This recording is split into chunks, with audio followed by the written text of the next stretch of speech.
Isa na naman bagong modus ang natuklasan ng Bureau of Immigration para sa mga Pilipinong illegal na lumalabas ng bansa.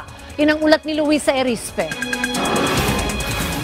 Kung kamakailan, paglusot sa mga pantala ng estratehiya ng mga illegal recruiter para makalabas ng bansa ang kanilang mga biktima, may panibagong modus na naman na natuklasan ng Bureau of Immigration at ito naman ay ang pamemeke ng immigration stamp sa mga pasaporte. Sabi ng Bureau of Immigration, nakita nila ang modus na ito sa 4 na Pilipino na isa ay papunta sana ng Hong Kong at ang 3 naman ay papunta ng Singapore.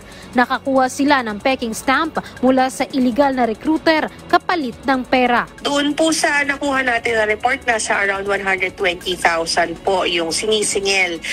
Siguro parang tinitingnan lang ng recruiter kung makalusot, edi masaya, kumita siya. Kung hindi, edi wala. Kahit sabihin nila na cleared na sila or natatakan na ang kanilang mga pasaporte, chine-check pa rin yan sa ating sistema. Doon po nakuhuli. So this is not a scheme that can kumbaga makakadaan easily just because may tatak ang kanilang pasaporte.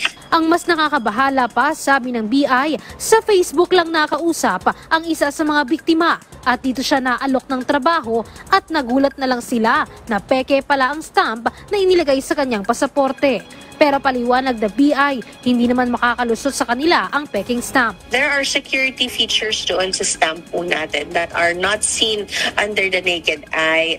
There are also a lot of other security features that only immigration personnel know about. Kaya isang tingin po ng immigration officer natin, kita na po yung mga inconsistencies. Paalala naman ng BI, huwag basta-basta maniniwala sa mga online post na nag-aalok ng trabaho. Mas makakabuti pa rin kung dadaan sa tamang proseso para makapagtrabaho sa ibang bansa.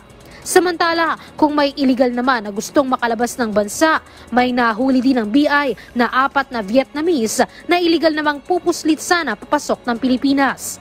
Sabi ng BI, ito ay nahuli nila na dati nang nag-overstay at nagtrabaho sa Pilipinas na walang 9G visa, kaya hindi nila ito pinapasok ng bansa. Naniniwala naman ng BI, talamak na naman ang mga papasok sa Pilipinas bilang turista pero lalabas na illegal aliens dahil unti-unti nang nagsisimula ang holiday season. Mahigpit po tayo sa mga dumadating. Pag nakikita po natin that there is evidence that this person has malicious intent sa pagdating po pagpunta ng Pilipinas, ay ine-exclude po natin, hindi po natin pinapayagang pumasok. Pagtitiyak ng BI, hindi makakalusot sa pagpasok man o paglabas ng bansa ang mga dumadaan sa iligal na gawain. Luisa Erispe para sa Pambansang TV sa Bagong Pilipinas.